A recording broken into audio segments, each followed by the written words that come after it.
آیت نمبر 77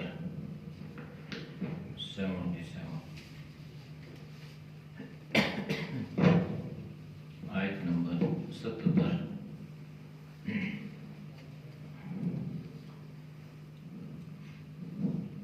اعوذ باللہ من الشیطان الرجیم بسم اللہ الرحمن الرحیم قالوا ان يسرق فقد سرق اخ له من قبل فأصرها يوسف في نفسه ولم يبدها لهم قال أنتم شر مكانا والله أعلم بما تصفون قالوا يا أيها العزيز إن له أبا شيخا كبيرا فخذ أحدنا مكانه إنا نراك من المحسنين قال معاذ الله أن نأخذ إلا من وجدنا متاعنا عنده إنا إذا لظالمون فلما استيسروا منه خلصوا نجيا قال كبيرهم ألم تعلموا أن أباكم قد أخذ عليكم موثقا من الله ومن قبل ما فرطتم في يوسف فلن أبرح الأرض حتى يأذن لي أبي أو يحكم الله لي وهو خير الحاكمين صدق الله العظيم قالوا کہنے لگے این یسرق اس نے چوری کی ہے فقط پس بے شک سارقہ چوری کر چکا اخ لہ اس کا بھائی من قبل اس سے پہلے فاسرها پس چھپایا اس کو یوسف نے فی نفسی اپنے جی میں ولم یبدیہا اور اس کو ظاہر نہیں کیا لہم ان پر قال فرمایا انتم شر مکانا تم بری جگہ ہو واللہ اعلم اور اللہ خوب جانتا ہے بما تصفون جو کچھ تم بیان کرتے ہو قالوا کہنے لگے یا ایھا العزیز اے عزیز مصر ان لو ابن بے شک اس کا باپ شیخن بوڑھا ہے کبیرن بڑا فخذ پس لے لے احدنا ہم میں سے کسی ایک کو مکانہ اس کی جگہ انا نراک بے شک ہم تجھے دیکھتے ہیں من المحسنین نیکوکار لوگوں میں سے قال فرمایا معاذ اللہ اللہ کی پناہ ان ناخذ کہ ہم لیں الا مگر من اس شخص کو وجدنا ہم نے پایا متاعنا اپنا سامان عندہ اس کے پاس انا البتہ اگر اذا لظالمون بے شک ہم نا انصافے ہوں گے یا ظلم کرنے والے ہوں گے فلما پس جب استیسو مایوس ہو گئے منہ اس سے خلصو تنہائی میں گئے نجین سرگوشی کرنے لگے مشورے کرنے لگے قال کہا کبیرہم ان میں سے بڑے نے علم تعلم کیا نہیں جانتے ہو ان اباکم بے شک تمہارے باپ نے قد اخذ لیا ہے علیکم تم سے موثقا ایک عہد من اللہ اللہ کا ومن قبل اور اس سے پہلے ما فرطتم تم جو معاملہ یہ تقسیم کر چکے ہو فی یوسف کے بارے میں فلن پس ہرگز ابرح الارض نہیں ٹلوں گا اس زمین سے حتیٰ یہاں تک یأذن لی آئے میرے لیے اجازت دے مجھے ابھی میرا باپ، او یحکم اللہ لی یا میرے لیے کوئی اور تصفیہ ہو جائے، وَهُوَ خَيْرُ الْحَاكِمِينَ اور وہ بہترین فیصلہ کرنے والا ہے۔ آیات کا ماقبل آیات کے ساتھ ربط یہ تھا کہ جب یہ برادران یوسف جانے لگے تو حضرت یوسف علیہ السلام نے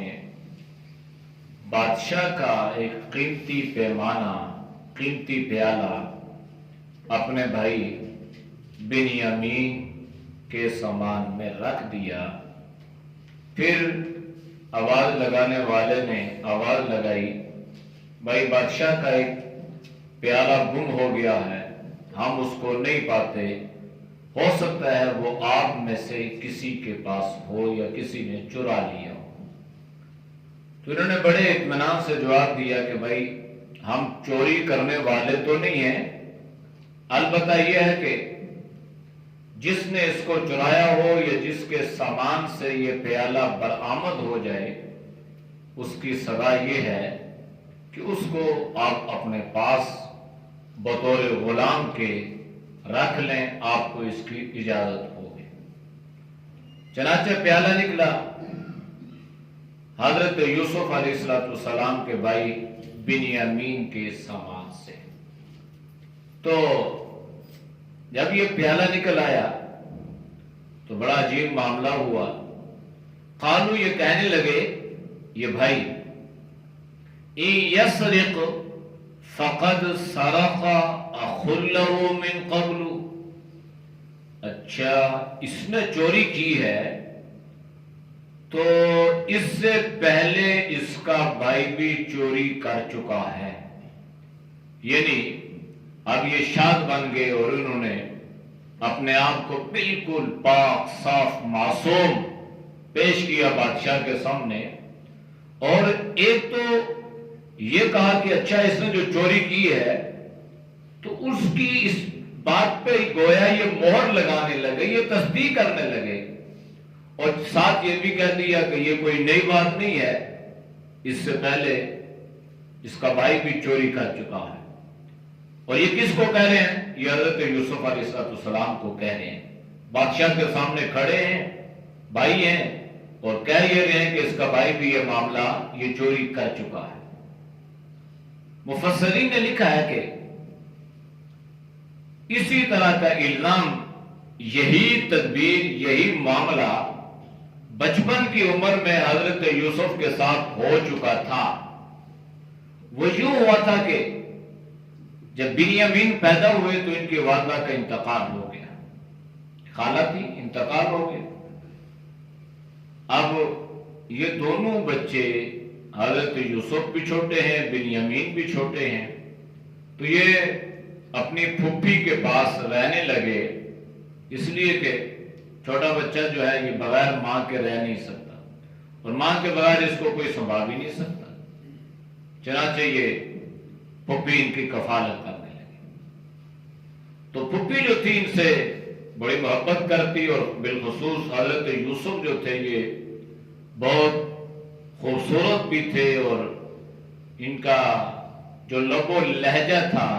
وہ بھی بڑا پیارا تھا۔ تو یہ بچہ جس سے کلام کرتا سارے ان کے گرویدہ ہو جاتے، تو پھوپھی ان سے بہت پیار کرتی تھی۔ اور ادھر صورتحال یہ تھی کہ حضرت یعقوب علیہ السلام بھی ان سے بڑا پیار کرتے اور ان سے ملاقات کے لیے آتے۔ تو ایک مرتبہ حضرت یوسف نے اپنی بہن سے، حضرت یعقوب علیہ السلام نے اپنی بہن سے کہا کہ بھائی اب بچے بڑے ہو رہے ہیں، اب یہ میرے ساتھ رہ سکتے ہیں اور میں ان کے بغیر نہیں رہ سکتا، لہذا میں ان کو اپنے ساتھ رکھنا چاہتا ہوں۔ تو پھوپھی نے کچھ معذرت وغیرہ کی، کچھ تھوڑا کوشش کی، تو کچھ دن مزید حضرت یوسف کو اپنے پاس ٹھہرا لیا، اور حضرت یعقوب علیہ السلام نے اجازت دے دی۔ لیکن آخر کب تک؟ پھر حضرت یعقوب علیہ السلام آگے ہوئی، میں ان کے بغیر رہ نہیں سکتا، تو لہذا مہربانی کرو مجھے دے دو۔ تو پھوپھی صاحبہ تیار ہو گئی، ٹھیک ہے آپ کا مال ہے، آپ کی بچے ہیں، آپ کی اولاد، آپ لے لیں۔ اب انہوں نے کیا کیا، یہ چونکہ اس بات کو سمجھتی تھی کہ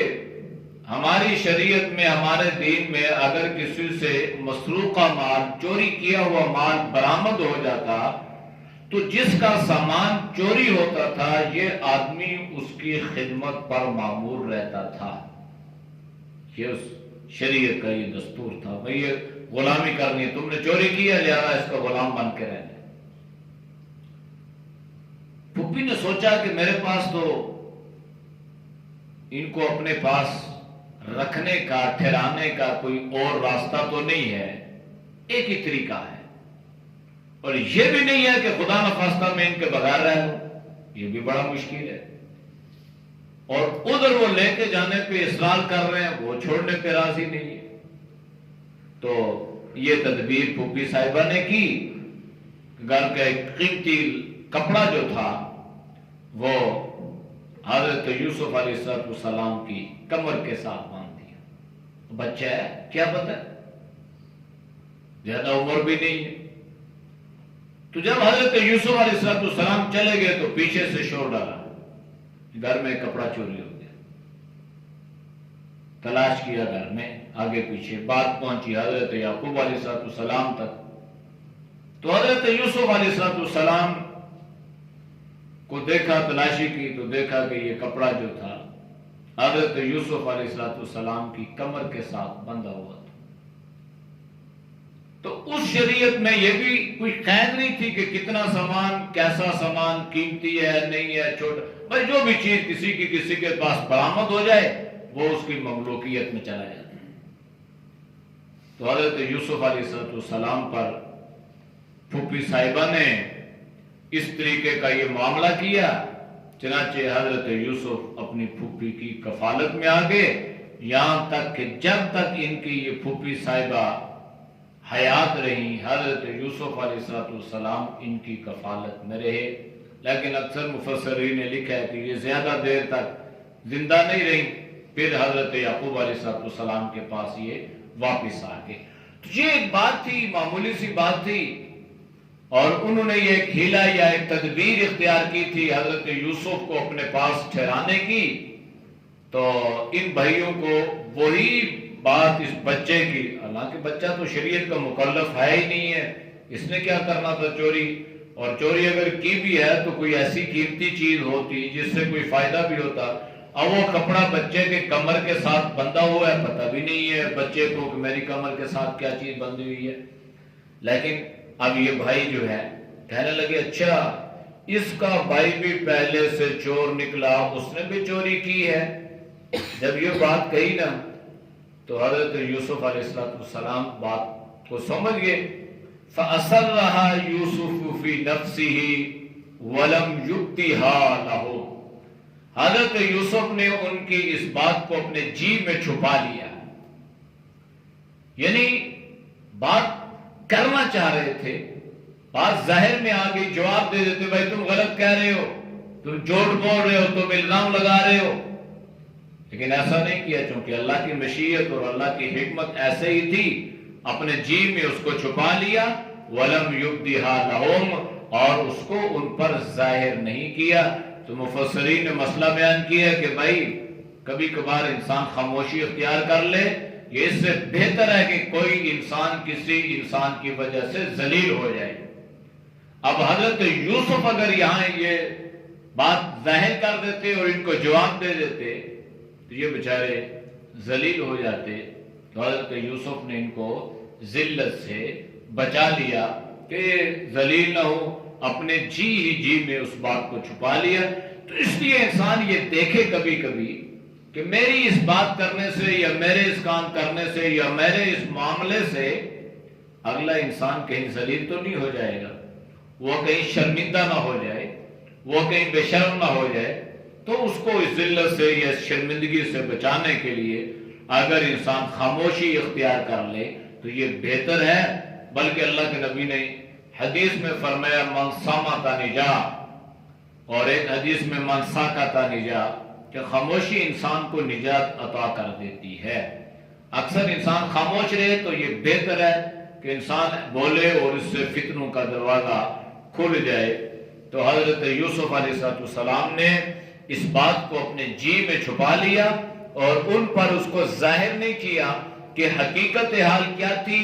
اور تم اس چوری سے بھی واقف تھے اور تمہیں سارے معاملے کی تہہ کا بھی علم تھا کہ پھپھی نے ایسا کیوں کیا اور میرے ساتھ یہ کیا معاملہ آیا، کیا میں وہ چوری کر سکتا تھا یا نہیں کر سکتا تھا۔ تم حالات سے آگاہ بھی تھے لیکن تم نے جو ہے وہ ایسا۔ تو حضرت یوسف علیہ السلام نے کوئی کسی بات کا جواب نہ دیا بلکہ اس کو اپنے جی میں چھپا لیا اور فرمایا انتم شر مکانا، بری جگہ پہ ہو، انتم شر مکانا، بری جگہ پہ ہو، یعنی جو بات تم کہہ رہے ہو نا یہ بات ایسی نہیں ہے جو آپ اس انداز سے بھی دے دیا کہ حق حق بھی ہے، سچ سچ بھی ہے۔ اب یہ بھی نہیں ہے کہ وہ جھوٹ بول رہے ہو اور آدمی جو ہے وہ اس کا جواب نہ دے۔ فرمایا شر مکانا، شر جو ہے یہ بہت بری چیز ہے۔ واللہ اعلم بما تصفون، اور یہ بھی جواب ہے کہ جو کچھ تم بیان کرتے ہو اللہ اسے خوب جانتا ہے، یعنی اللہ واقف ہے کہ تم سچ کہہ رہے ہو جھوٹ کہہ رہے ہو، اور وہ جو چوری کا الزام میرے اوپر لگا تھا اس کی کیا حقیقت تھی تم اس سے بھی واقف تھے، اور اللہ بھی تمہارے ان کرتوتوں سے ان حالات سے کیا ہے آگاہ ہے جو کچھ تم بیان کرتے ہو۔ قالو، یہ بھائی کہنے لگے برادران یوسف، یا ایھا العزیز، اے عزیز مصر، اے یوسف، ان لہ ابن شیخا کبیرا، بے شک ہمارا باپ جو ہے نا یہ بہت بڑا ہے، فخذ احدنا مکانا، بس آپ یوں کر رہے ہیں ہمارے اوپر یہ مہربانی کریں کہ چوری تو اس نے کی ہے، مال تو اس سے برآمد ہو چکا ہے، اس کا بھائی بھی کر چکا ہے، لیکن باپ پہلے بھی اس کے بھائی کا صدمہ جو ہے یہ برداشت کرتے کرتے اس پہ بڑھاپا سوار ہو چکا ہے، بینائی اس کی ختم ہو چکی ہے، تو آپ یہ مہربانی کریں کہ اس کو تو ہمیں دے دیں، اس کو تو چھوڑ دیں، البتہ ہم میں سے جس کو آپ چاہیں اپنے پاس رکھ لیں، یہ ہم قربانی کرنے کے لیے تیار ہیں، کیونکہ اب ہم اپنے باپ کے سامنے کس منہ سے جائیں گے، کیا لے کے جائیں گے، کیا جا کے کہیں گے، اور باپ تو ہماری بات پہ یقین کرنے والا نہیں ہے، ہم نے بڑے ان سے وعدے وعیدے کیے ہیں، لہذا آپ مہربانی کریں، آپ یہ معاملہ ہمارے ساتھ کر لیں۔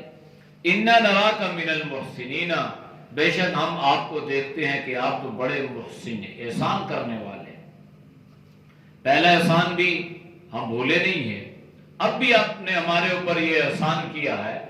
ہمیں یہ عزت عطا فرمائی، ہمیں یہ اتنا غلہ آپ نے جو ہے وہ دیا، تو آپ مزید ہمارے اوپر یہ احسان کر دیں کہ ہم میں سے کسی کو لے لیں اور اس کو ہمیں واپس کر دیں۔ تو یہ جو محسنین ہے یہ نیکی کے معنی میں بھی ہے اور یہ احسان کرنے کے معنی میں بھی ہے۔ تو احسان جو ہے یہ کئی طرح کا ہے۔ عام معاملات میں احسان یہ ہے کہ کوئی آدمی کسی کے ساتھ بھلا کر دے، حالانکہ یہ حق اس پر بنتا نہیں ہے، لیکن اپنی طرف سے اس پر، تو اس کو کہتے ہیں اس نے اس پر احسان کیا ہے۔ تو احسان کرنے والے کا جو صلہ ہے اس پر کبھی انسان کو احسان فراموشی کا جواب نہیں دینا چاہیے۔ انسان نے کسی کے ساتھ نیکی کی ہے اور بدلے میں انسان جو ہے اس کے ساتھ برائی کرے، بلکہ ہمارے محاورے میں یہ بات مشہور ہے اور تجربے سے یہ بات ثابت بھی ہے کہ جس کے ساتھ احسان کرو یا نیکی کرو اس کے شر سے اپنے آپ کو بچاؤ۔ حالانکہ قرآن کیا کہہ رہا ہے، ہل جزاء الاحسان الا الاحسان، کہ جزا جو ہے یہ احسان کی جزا احسان ہی ہونی چاہیے۔ یعنی اگر کوئی آدمی آپ کے ساتھ نیکی کر رہا ہے تو کبھی بھی اللہ آپ کو موقع دے تو آپ اس کے ساتھ نیکی کریں اور اگر آپ نیکی نہیں کر سکتے تو کم از کم آپ برائی بھی بدی بھی اس کے ساتھ نہ کریں۔ تو حضرت یوسف نے فرمایا قال معاذ اللہ، اللہ کی پناہ، ان ناخذ الا ما وجدنا متاعنا عنده انا اذا لظالمون۔ بھائی ہمارا اصول اور ضابطہ تو یہی ہے کہ جس کے پاس سے مسروقہ مال برآمد ہو جائے اسی کو اپنے پاس رکھنا ہے۔ اور یہ کیسے ممکن ہے کہ سامان تو اس سے برآمد ہوا اور ہم کسی اور کو لے لیں؟ یہ نہیں ہو سکتا۔ ہم ایسا ہرگز کرنے کے لیے تیار نہیں ہیں، اس لیے اگر ہم یہ کریں گے تو ہمارا تو انصاف تو نہ رہا، جبکہ ہم تو انصاف والے لوگ ہیں اور انصاف کا بول بالا کرنے والے لوگ ہیں، اور یہ بے انصافی نہیں ہے کہ کرے کوئی اور بھگتے کوئی۔ یہ بے انصافی جو ہے، یہ ظلم اور یہ زیادتی ہم سے نہیں ہو سکتا، اور ہم یہ ہرگز کرنے کے لیے تیار نہیں ہیں۔ اب جب یہ دو ٹوک جواب عزیز مصر کی طرف سے برادران یوسف کو مل گیا تو یہ بیچارے نڈھال ہو گئے، پریشان ہو گئے۔ فَلَمَّا اسْتَيْأَسُوا مِنْهُ، یہاں تک کہ یہ لوگ نا امید ہو گئے، یعنی اب ہمارے پاس کوئی تدبیر نہیں ہے کہ ہم اپنے بھائی بنیامین کو لے کر جائیں۔ تو ٹوک الفاظ میں عزیز مصر نے یہ بات کہہ دیا کہ بھائی یہ کام نہیں کر سکتے ہم۔ تو اس سے معلوم یہ ہوا کہ اب یہ بھائی جو ہے یہ اسی کے پاس رہ جائے گا، تو اب ہم کیسے اپنے باپ کے پاس جائیں گے اور جا کے اپنے باپ کو کیا کہیں گے؟ ہمارا باپ تو پہلے سے غم میں نڈال ہے، تو یہ تو صدمہ برداشت نہیں کر سکے گا۔ معاملہ بڑا عجیب ہو گیا۔ اب یہ خلصو نجیہ، اب یہ سرگوشیاں کرنے لگے، مشورے کرنے لگے، ایک دوسرے کو سامنے اپنی اپنی آراء، اپنی اپنی باتیں اور اپنی اپنی رائے دینے لگے۔ تو سرگوشی جو ہے یہ کوئی بری چیز نہیں ہے، لیکن آداب مجلس میں سرگوشیوں سے منع کیا گیا، اور قرآن میں فرمایا کہ لا خیر فی کثیر من نجواہم، اکثر سرگوشیوں میں خیر نہیں ہے، ہاں الا من امر بصدقۃ، مگر کسی کو آپ کوئی صدقے کی ترغیب دے رہے ہیں، او معروف، یا کسی کو کوئی اچھائی کی ترغیب دے رہے ہیں، اور اصلاح بین الناس، یا لوگوں میں صلح کروانی ہے، اور کبھی ایک کے کان میں، کبھی دوسرے کے کان میں، کبھی تیسرے کے کان میں آپ جا کے ان کو باتیں سمجھانے کی کوشش کر رہے ہیں، تو ٹھیک ہے، لیکن عمومی طور پہ اللہ نے فرمایا کہ اس میں خیر نہیں ہے۔ تو خلصوا نجیہ، اب یہ الگ ہو گئے، تنہائی میں ہو گئے، اور یہ آپس میں مشورے کرنے لگے۔ تو مشورے میں جو ہے نا یہ خیر ہوتی ہے، یہ بے ذہن میں رکھیں۔ اللہ کے نبی نے فرمایا کہ جو کام مشورے کے بعد کیا جاتا ہے، یعنی آپ نے مشورہ کر لیا تو اللہ پاک اس کام میں خیر ڈال دیتا ہے، اور بغیر مشورے کے جو کام کیا جاتا ہے اللہ پاک اس کام میں خیر نہیں ڈالتا۔ تو مشورہ کیا ہے؟ آپ گھر میں مشورہ کر لیں، اپنے بال بچوں سے مشورہ کر لیں، لیکن یہ بھی یاد رکھیں صرف عورت کو مشورے میں شریک نہ رکھیں کہ صرف آپ اپنی اہلیہ سے، اپنی گھر والوں سے، اپنی بیوی سے مشورہ کر رہے ہیں، باقیوں سے نہیں، ایسا نہیں ہے، بلکہ مشورے میں اولاد بھی ہو، بیوی بھی ہو، اور اگر کوئی ایسا کام ہے جس کا تعلق باہر سے ہو تو پھر اس کام کے جو ماہر لوگ ہوتے ہیں ان سے مشورہ، ان سے رائے لینا، یہ بھی سنت نبی صلی اللہ علیہ وسلم ہے۔ اللہ کے نبی جب کہیں معاذ پہ کسی جنگ پہ جایا کرتے تھے تو بالخصوص ان لوگوں سے جو جنگی چالوں کے ماہر تھے، اللہ کے نبی ان سے مشورہ لیتے تھے، بھائی یہ کام کیسے کیا جائے اور کس طرح کیا جائے۔ حالانکہ آپ وحی کے پابند تھے، اس کے باوجود صحابہ سے مشورہ لینے کے بارے میں اللہ نے آپ کو حکم دیا۔ وَأَمْرُهُمْ شُورَىٰ بَيْنَهُمْ، پوری سورہ شورى قرآن کریم میں۔ ایک اور بھی آپ اصلاح کر لیں کہ ہمارے یہاں دو چیزیں ہیں، ایک ہے استخارہ، ایک ہے مشورہ۔ مشورہ کرنا یہ سنت ہے، استخارہ کرنا سنت نہیں ہے. اس کو اللہ کے نبی نے پسند فرمایا ہے، لیکن آپ نے کبھی استخارہ نہیں کیا. استخارہ یستخیرو کا معنی ہے اپنے لیے کسی کام کو اختیار کرنا. اللہ کے نبی نے وہ دعا تو ہمیں سکھلائی ہے، لیکن اصل چیز جو تھی وہ مشورہ تھی، مشورہ. تو ہمارے یہاں اس مشورے کا فقدان ہے. ہم کہتے ہیں بھائی استخارہ کر لو، بھائی میں نے استخارہ کیا، آپ نے کیا، تو بھائی کیا پتا ہمارے استخارے کی کیا نوعیت ہے، کیا نوعیت ہے نہیں ہے. میں سچ کہہ رہا ہوں، میں جھوٹ کہہ رہا ہوں، میں کیا. اکثر لوگ وہ شادیاں پہ ہو جاتے ہیں، رشتے ہو جاتے ہیں، پھر کہتے ہیں جی استخارہ کیا ٹھیک نہیں آیا. ایسے بہانے تراش لیتے ہیں. بھائی آپ کو کیا پتا آپ نے کیا ٹھیک آیا یا نہیں آیا؟ کیا کسی نے آپ کو یہ ساری تدبیر یا ساری اس کی تعبیر بتلائی ہے، یا آپ نے کسی سے اس بارے میں کوئی رائے یا مشورہ لیا ہے، یا یوں ہی آپ خود ہی منصب بنتے ہیں، خود ہی وکیل اور خود ہی قاضی بن کے آپ اپنے لیے فیصلے کرتے ہیں؟ اس لیے ترجیحات میں جو ہے یہ مشورہ ہونا چاہیے، مشورہ. اس کو اہمیت ہے. البتہ اگر اس کے بعد کوئی آدمی اپنی دل کی تسلی کے لیے استخارہ کرتا ہے تو وہ بھی مستحب ہے، اس کو بھی پسند کیا گیا ہے. لیکن اصل چیز جو ہے یہ آپ صلی اللہ علیہ وسلم نے مشاورت فرمائی ہے اور یہی سنت ہے. تو انہوں نے مشورہ کیا. قال کبیرہم، بڑے نے کہا، الم تعلموا، کیا نہیں جانتے ہو، ان اباکم قد اخذ علیکم موثقا من اللہ، کہ آپ نے تو اپنے ابا سے بڑے زبردست قسم کے وعدے کیے ہیں، اور آپ کے باپ نے آپ سے اس مرتبہ ایک عہد لیا تھا اور اللہ کا عہد لیا تھا، اور یہ کہا تھا کہ تم اس کو لتأتوننی بہ، کہ اس کو تم نے میرے پاس لازمی لے کے آنا ہے، اور ہم نے بھی کہا تھا کہ لے کے آئیں گے. تو وَمِن قَبْلُ، اور اس سے پہلے، مَا فَرَّطْتُمْ فِي یوسف، اب اس بھائی نے انہیں جتلا دیا نا کہ میں نے وہاں پر بھی تمہیں منع کیا تھا کہ یہ حرکت مت کرنا، اور تم نے یہ چال چلی تھی کہ اگر آپ اس کا ساتھ دو گے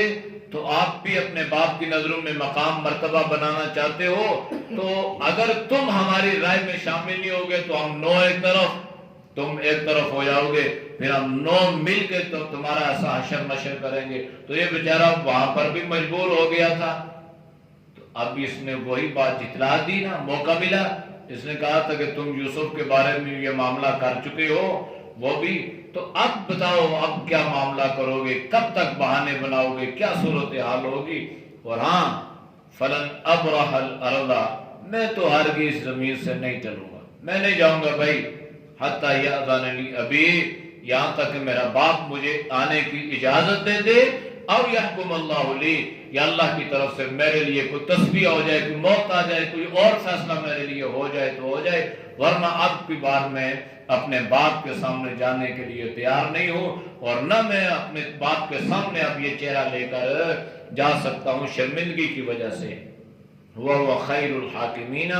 وہ اللہ بہترین فیصلہ کرنے والا ہے. تو اسے یہ امید لگ گئی کہ میرا رب میرے بارے میں کوئی بہتر فیصلہ کرے گا، چونکہ سچا میں اس وقت بھی تھا، سچا اب بھی ہوں. رائے میں نے اس وقت بھی یہ نہیں دی تھی، اب بھی ایسی رائے میں نے نہیں دی تھی، لہذا اب یہ صورتحال جو آ گئی ہے، اس میں تو اب کم از کم میں اپنے باپ کے سامنے جانے کے لیے تیار نہیں ہوں. ہاں، اب میرا باپ مجھے آنے کی اجازت دے دے تب، یا اللہ کی طرف سے میرے لیے کوئی تسبیح ہو جائے، کوئی فیصلہ ہو جائے تو تب. اعوذ باللہ من الشیطان الرجیم، بسم اللہ الرحمن الرحیم. قالوا ان يسرق فقد سرق اخ له من قبل فأصرها يوسف في نفسه ولم يبدها لهم قال أنتم شر مكانا والله أعلم بما تصفون. قالوا يا أيها العزيز إن له شيخا كبيرا فخذ أحدنا مكانه إنا نراك من المحسنين قال معاذ الله أن نأخذ إلا من وجدنا متاعنا عنده